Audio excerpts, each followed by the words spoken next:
all the great things in other high achievers' lives, all the reasons that these successful people that you look up to, that you aspire to be like, are the way they are, have all come from a place of being uncomfortable. That's just a fact.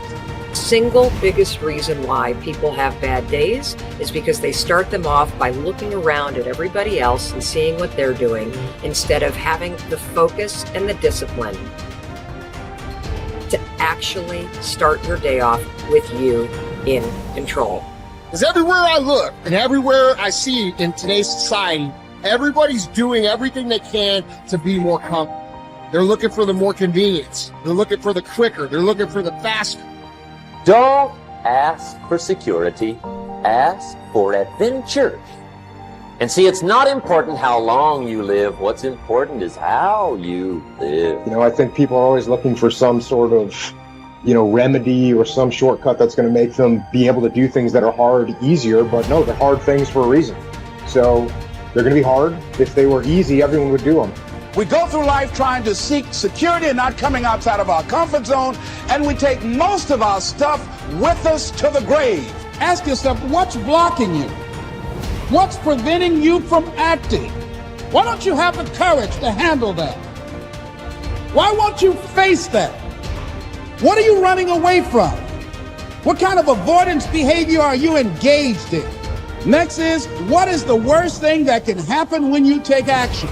But you have to make a conscientious decision that you're going to change.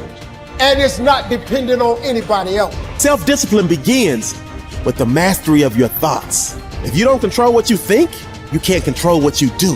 Understanding how to set up daily routines with alternating brain and body training and killing procrastination. Each and every day that you are breathing in this world, each and every day that you are doing something in this world, you should be focusing on getting better, not worse. Show me your character. Remain disciplined. Stay strong. When it all seems hopeless, keep plugging away. Nothing can stop you if you don't stop for anything. Don't stop for anything. Never break your discipline. Remain faithful to yourself and your vision. You should be understanding that, hey, I can't be this same person on a day in, day out type of way. I got to keep focusing and going further and going harder and going stronger and pushing myself until there's nothing else left to push forward. Okay, so let's say you pick a level of competition where you're always winning. It's like, well, all that means is you've picked the wrong level of competition. Yes. Because, let's say you're a grandmaster chess player and all you do is play amateurs, and every night you go home and congratulate yourself on what a genius you are because you just stomp these people left, right, and center. It's like, you're not a genius, you're a dimwit. Right. What you should be doing is playing people who are beating you as much as you can tolerate. Right. So maybe that's 40% of the time, maybe it's 60% of the time. But that way, because to be a winner, you want to be disciplined, you want to know what you're doing, and then you want to be on the edge where your skills are being developed. And if you're going to be on the edge where your skills are going to be developed, you're at a place where losing is always a possibility, because otherwise you're not pushing yourself beyond your current capacity.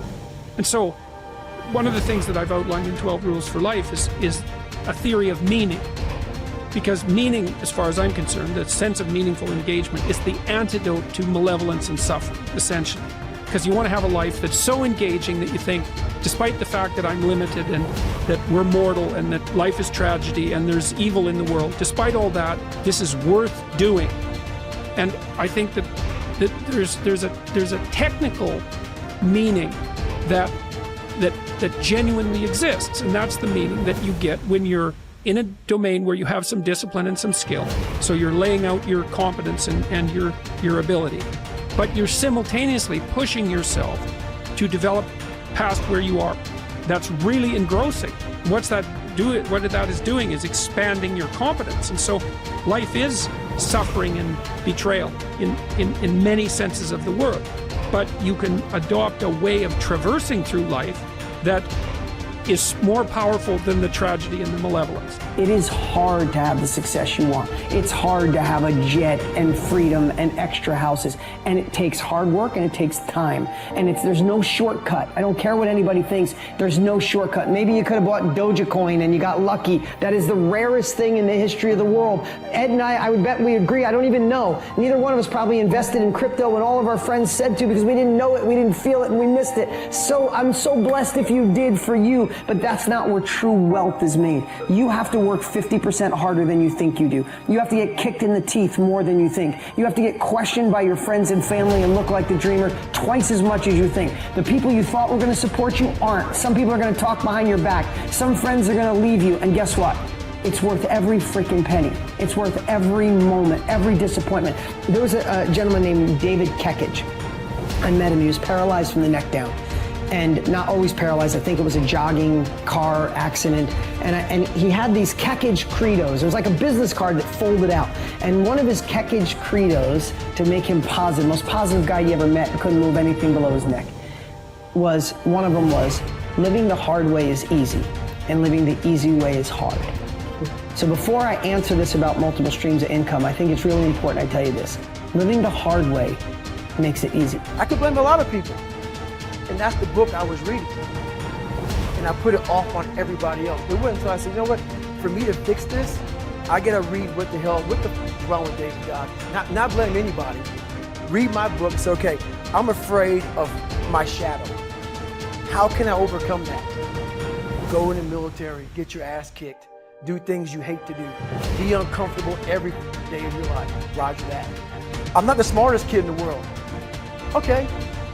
Instead of somebody saying, oh no, you're smart. No, don't say that to yourself. I said to myself, no, I'm a dumb motherfucker. Okay, roger that. How you get smarter? Educate yourself. So the things that we run from, we're running from the truth. We're running from the truth, man. So the only way I became successful was going towards the truth. As painful and as brutal as it is, it changed me. It allowed me to become, in my own right, who I am today. If you do what other successful people do over and over again, nothing can stop you from eventually enjoying the same rewards that they do. But if you don't do what successful people do, nothing can help you. Success is not an accident. Sadly, failure is not an accident either. You succeed when you do what other successful people do over and over until these behaviors become a habit. Likewise, you fail if you don't do what successful people do. In either case, nature is neutral. Nature does not take sides. Nature doesn't care. What happens to you is simply a matter of law. The law of cause and effect. You can look at yourself as a machine with a default mechanism. Your default mechanism is the almost irresistible attraction of the expediency factor. In the absence of self-discipline, your default mechanism goes off automatically. This is the main cause of underachievement and the failure to realize your true potential. When you are not working deliberately, consciously, and continuously to be and have those things that constitute success for you, your default mechanism is at work. You end up doing those fun, easy, and low-value things in the short term that lead to frustration, financial worries, and failure in the long term. One of the most important requirements for success, once you have decided what it is that you want, is the quality of willingness. Successful people are willing to pay the price, whatever it is and for as long as it takes, until they achieve the results they desire. Everyone wants to be successful. Everyone wants to be healthy, happy, thin, and rich. But most people are not willing to pay the price. Occasionally, they may be willing to pay the price, but they are not willing to pay the whole price. They always hold back. They always have some excuse or rationalization for not disciplining themselves to do everything that they need to do to achieve their goal. How can you tell when you have paid the full price of success? It's simple. Look around you. There it is. You can always tell how much of the price of success you have paid by looking at your current lifestyle and your bank account. By the law of correspondence, Your outer world will, like a mirror, always reflect the person you are and the price you have paid on the inside.